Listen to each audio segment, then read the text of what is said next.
please welcome Dr. Johnny Parker. Hmm. Good morning, First Love Resetters. It's great to hang out with you all, and love always being with my dear friend, Dr. Sandra. Just love her spirit. She is such a fragrance. Some people who are fragrance and others who are an odor. And she is a fragrance, always smelling sensational. So I love you, my sister. Thank you. And then, Thank you. as she mentioned earlier, my Jamaican sensation. She calls me her bald wonder, and we've been married 34 years. I'm from Jamaica, New York. She's from Jamaica, West Indies. That's how I won her. I told her I was Jamaican, and here we are, 34 years later. But I'm excited about hanging out with you today. I'm going to go over to screen share and share a few pieces of PowerPoint with you. Experiencing First Love Reset in a noisy world. And you know, every one of our lives is telling a story. We all have a story about our world, externally, internally. We all have a story, and we all live in a noisy world. Our stories have been impacted by a noisy world, by a busy world, by a hurried world, by a driven world. And the truth is, our soul was not built for this. Our soul was not built for hurry, for busyness, for noise. And I have my own story of being impacted when I allowed my soul's story to become one of hurry, noise, and busyness and drivenness. My story is one of a lot of great things happened for my life and what I call the front stage of my life. 25 years ago, I wrote a best-selling book called Blueprints for Marriage. Now it's called Renovating Your Marriage Room by Room.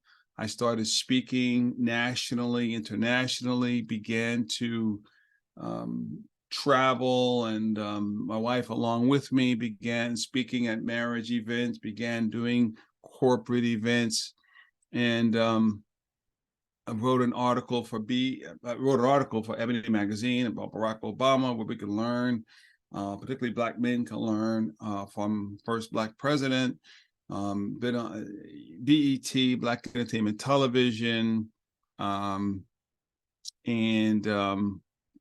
just a lot of things snap, crackle, pop in terms of my life.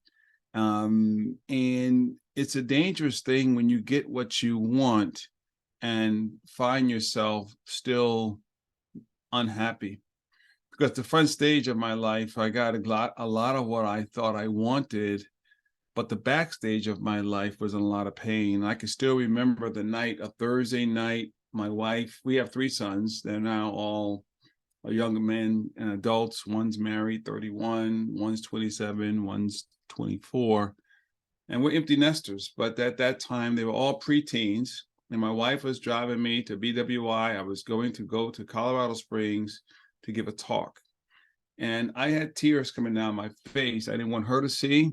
I didn't, because I couldn't put into words what was causing the tears. Got on the plane, got the aisle seat, and I still got, my eyes were moist, and because I'm in pain. I'm again, it was a lot. It was a disconnect, because the front stage of my life looked very attractive, enviable to some. And it was at that point the dream that I had of my life: write a book, speak. I was doing a radio show back then.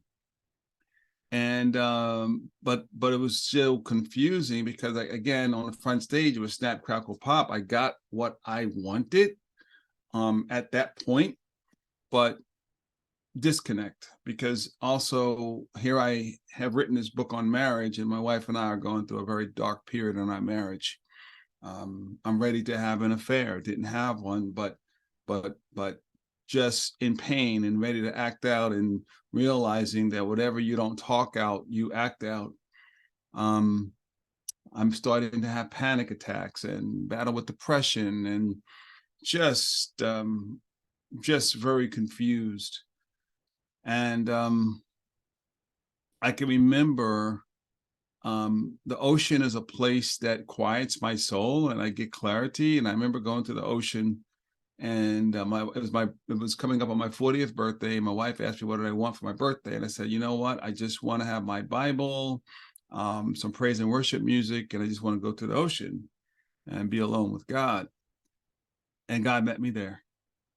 Because what I began to realize, God took me through what now is an exercise I call the Born Identity. He took me through the different decades of my life, and the Spirit began to, not audibly, but began to prompt my heart and soul. When you were at your best in terms of your soul and life, what was going on? And I began to just journal that and track that. When I was at my best physically, this is what was going on. When I was at my best emotionally, this is what was going on. When I was at my best relationally, mentally, financially, spiritually. And I began to track that. And then I stumbled on this verse that you see on the screen, watch your life. And I think of our lives as our story. Your story is your life, and your life is your story. And all of our lives, as I said, is always telling a story. The question is your life, my life, telling a story that we were born to tell?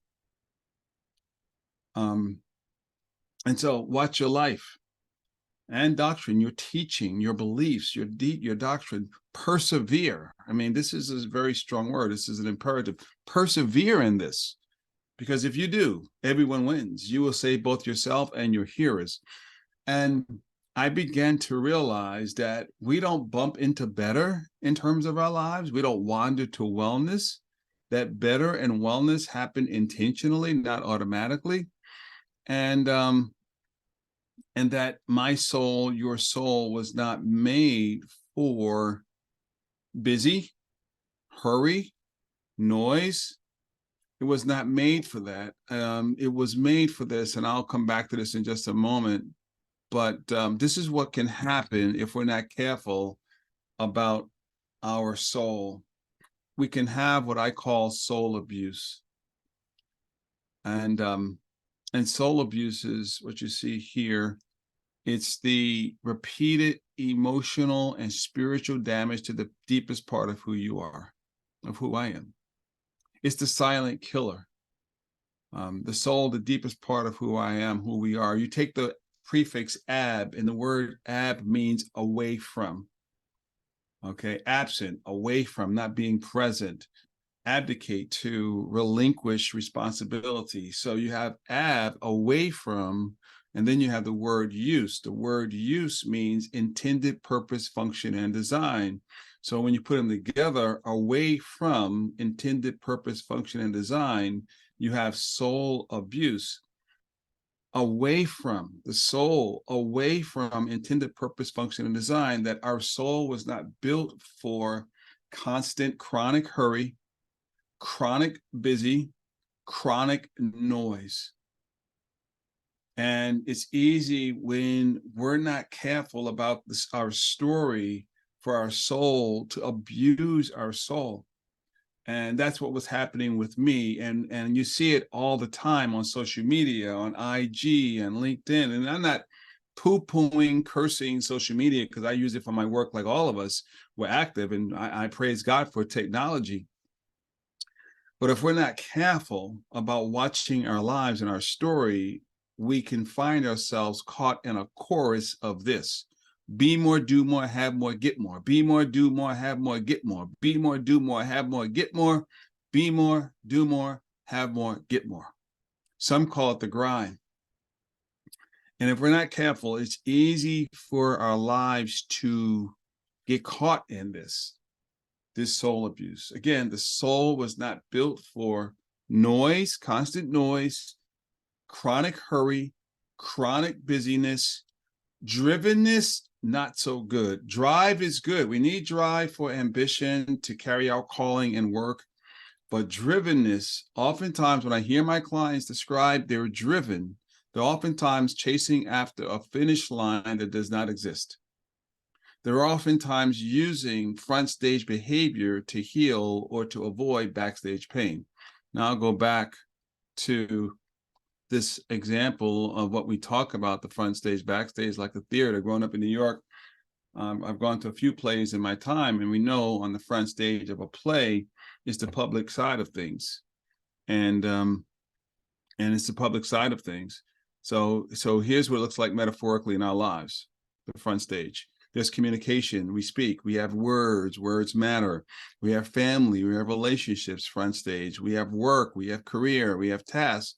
All these things, finances, we have bills, we have finances, we have investments, we have real estate, we have technology, we have social media, we have church, we have health and fitness. These all matter. These are all front stage. They're external, and they all are important. No one's going to argue with this. We have to give time and energy to these front stage matters. I would say our front stage matters matter, but our backstage matters even more. And that's when we're talking about your soul, as I said earlier, deepest part of who I am. And transparency. How do I have transparency? Be present with myself, present with you, present with the people I'm working with, present with my family, my friends, present at work, present in a meeting, present on a Zoom call, presence, transparency. And then how do I have vulnerability, presence with God? So transparency happens on 3 levels. It's with self, it's with people, it's with God. And in terms of the backstage, it's in terms of people, we get the right to give an access pass to people who've earned the right to be in our backstage. Everyone should not be in your backstage. In Jesus's life, Jesus only had Peter, James, and John were privy to things that the other 9 were not privy to. And then there was Lazarus, and there was Martha and Mary. And I believe Jesus's backstage was very, very tight and very intentional. Most of our relationships are going to be front stage people. Now, they may think they're in your backstage, but you know the difference. So the backstage, these are it's vulnerability. It's being present with self, God, and with safe people who've earned the right to be in your backstage. But then it's optimized in the backstage. How do we continue to get 1% better in our backstage in terms of loving Jesus? 1% better physically in our fitness, 1% better in how do we deal with our emotions, 1% better in how we deal with relationships, 1% better in terms of our mindset, mental, 1% better spiritual. Think of it as PERMS as an acrostic, PERMS. But the idea is, how do we get 1% better, all motivated by love? A love grounded, anchored in Jesus. The great commandment: love God, love the Lord our God with all our heart, soul, and mind. That's vertical. Love our neighbor as we would ourselves. But the love is love God with my body. My life is not my own. I've been bought with a price. I'm to glorify God in my body and in spirit. That's optimizing. Love God emotionally. I've not been given a spirit of fear, but power, love, and a sound mind. Optimizing. Optimize relationally. I'm a generous person. I refresh and esteem others. And then I myself am refreshed. That's relational. Mental. I dwell today on those things that are good, true, loving, and pure. That's loving with my mind, optimizing. And then spiritual. I've been crucified with Christ. It's no longer I who live, but Christ lives in me. In the life that I live by faith in who? The Son of God, who did what? Who loved me and you, and gave himself to you and to me. You see how this works? Love is the storyline, the thread in all of this, that my body, my emotions, my relationships, my mental, my spiritual, and of course, that goes into your financial, into your vocational, that your light so shine, that people see your good works, that they bring glory to the Father. So there you go. And then we have rhythm. And I'll say more about the rhythm a little bit later, but I don't subscribe to life work balance. In my work, my wife and I, we teach when we work with couples, or we work with leaders, or Fortune 500 company, or whoever the client or the audience may be. We come hard against life-work balance. We think balance is for ballet, checkbooks, and gymnastics. Life is not a balance. The whole world was out of balance in 2020. Life is a rhythm. Your heart has a rhythm. The seasons have a rhythm. The sun has a rhythm. The sun rises, the sun shines, the sun sets. Everything is rhythm with God. Jesus had a rhythm.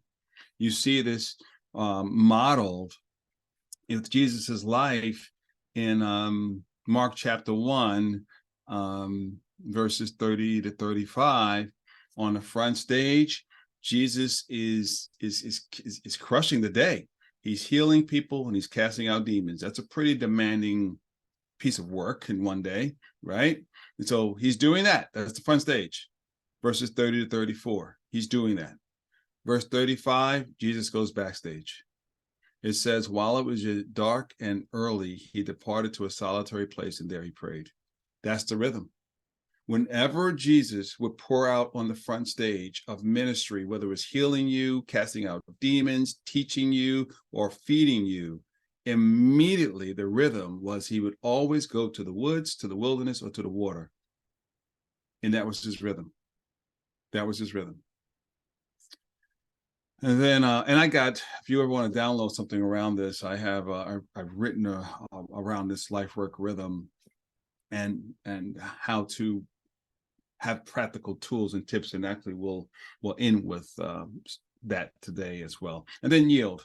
The backstage is yield. How do I give my life to that which is significant, and yielding and surrendering to a cause and a purpose greater than myself in my ministry, in my work? And the idea here is, as I surrender, it's all around leaving others, leaving the world better off than how I found it. That's what Jesus does. That's what we're called to do. So it's this yielding. So hear me out. The backstage, sons and daughters of God, men of valor, women of virtue, the backstage is designed to sustain the impact, the influence of the front stage. That's what this is. The backstage is to give life, give power, to empower the front stage. This is the word of the Lord. Proverbs 4:23. Guard your heart. Where? Backstage. Why? For out of it flow the issues of life, front stage. Okay. Do you have 1 Corinthians, the love chapter, we call it? Though I speak with the tongues of men and of angels, front stage, but have not love, backstage, I'm a noisy gong, I'm a clanging cymbal. You see that? Though I give my gifts, though I understand all mysteries and have all faith and knowledge to move mountains, front stage, but have not love, backstage, I am nothing. Though I give my gifts to feed the poor, to live my body to be burned, front stage, but have not love, backstage, it profits me nothing. Verses 4-8 is all backstage. Love is patient. Love is kind. Love is not rude. So why do I cut you off when you're speaking? That's rude. That's not love, but we do it all the time. Love is not rude. Love is not boastful. Love is not envious. Love is not self-seeking. Love is not easily angered. Love does not delight in evil, but rejoices with the truth. Love bears all things, believes all things, hopes all things, endures all things. Love never fails. God is saying we are designed for love. The soul was made for love. We're not well without love. Jesus is love. And with that story, if we're not careful, we all have a script of what we think will be loving and fulfilling. It's the script. And the script leads to terrible F words.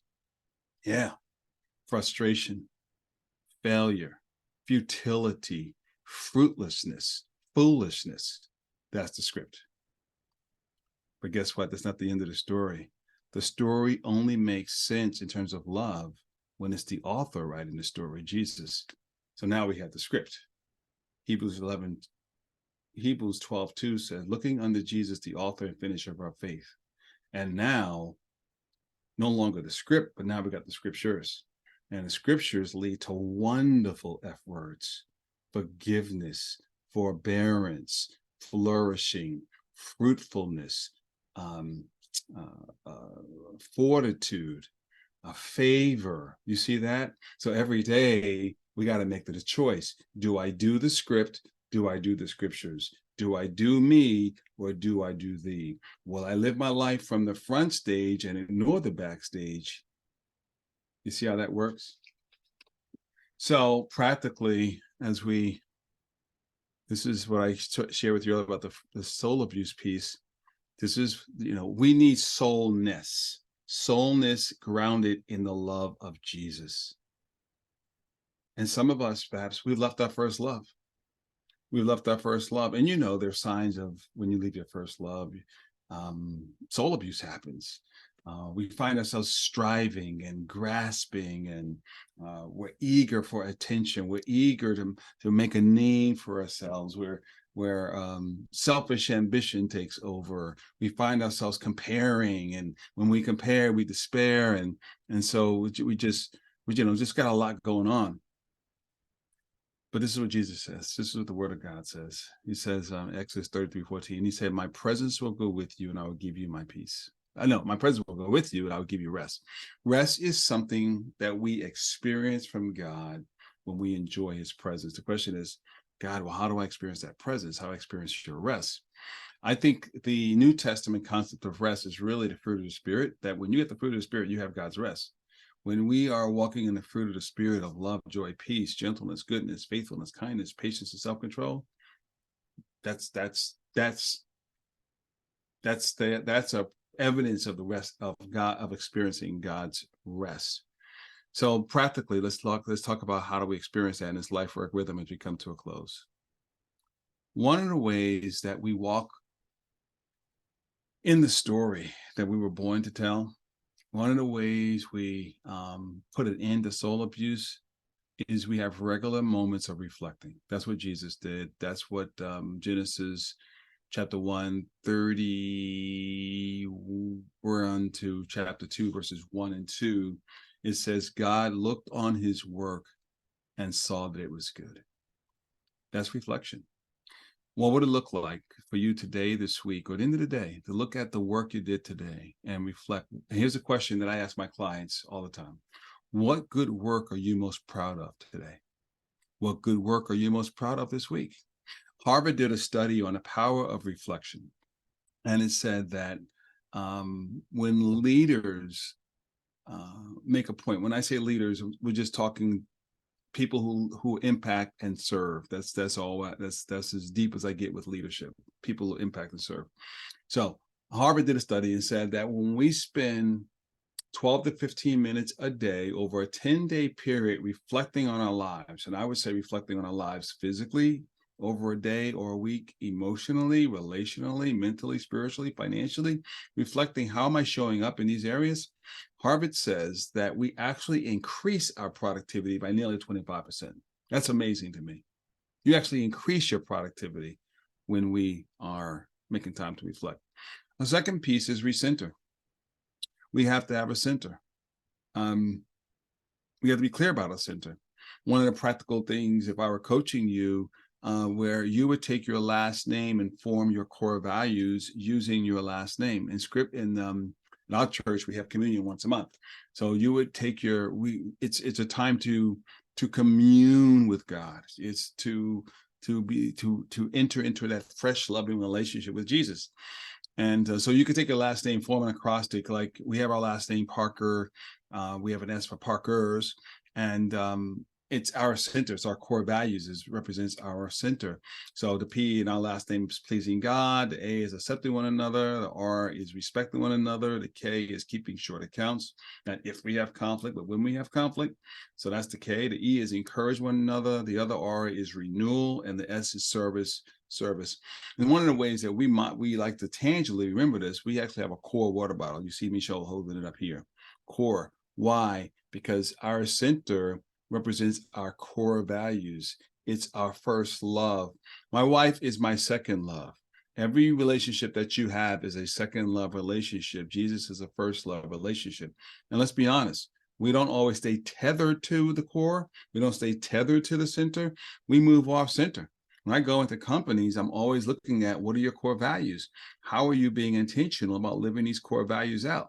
As a single person, as a married person, as a business person, as a leader. So it's recognizing that I may have moved off center. And the point is, how do I come back to center? How do I reset that love? How do I reset the core values? So that's what recentering is about. Thirdly, rest. Rest. And I'm going to end here. Rest. I want you to, everyone, for a moment, as I wrap up, close your eyes for a moment. Close your eyes. I'm going to stop sharing. And I'm going to stop sharing. I want you to close your eyes and just relax for a second. Just relax. I want you to imagine a beautiful, quiet, safe place, and it's beautiful. And the weather is to your liking. There's a scent in the air. There's a fragrance in the air, and it's to your liking. The weather is to your liking. It could be the mountains. It could be the ocean.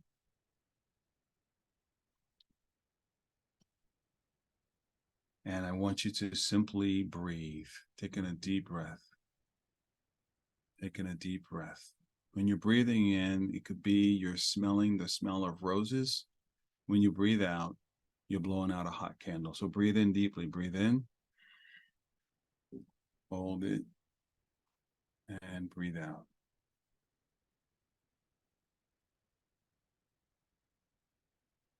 Breathe in.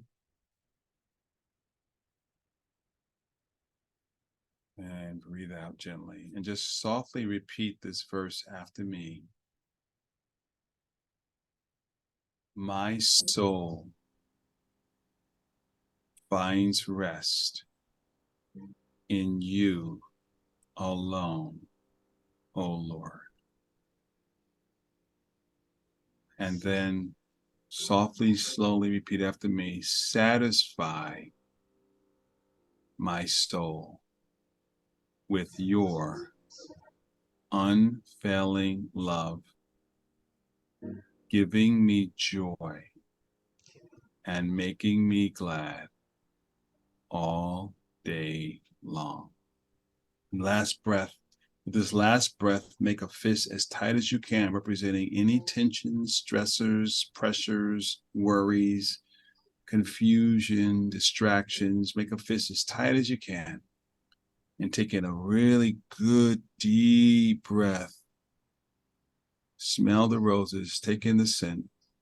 Hold it, hold it, hold it, and blow out the candle.